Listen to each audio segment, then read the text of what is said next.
Loan ஆப்ஸுக்குள்ளார நீங்க போனீங்கன்னா, நம்ம உள்ள போற போதே ஆன்லைன்ல அலோவ் டு கான்டாக்ட்ஸ் அலோவ். ஃபோட்டோவ கான்டாக்ட் பண்ணலாமா? அலோவ். இதெல்லாம் வேக வேகமா அலோவ் பண்ணாதான் பணம் கிடைக்கும்.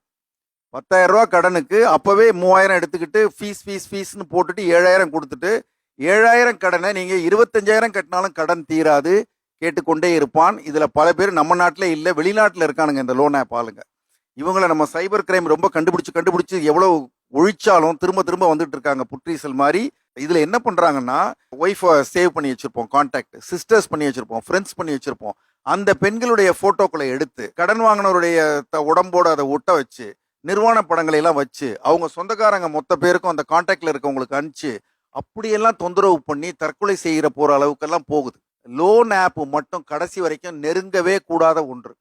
கிரெடிட் கார்டில் கூட பிழைச்சிக்கலாம், கடைசியா ஏதோ ஒரு செட்டில்மெண்ட் வரும். நம்ம ஊர் ஆளுங்க, நம்ம நாட்டு ஆளுங்க.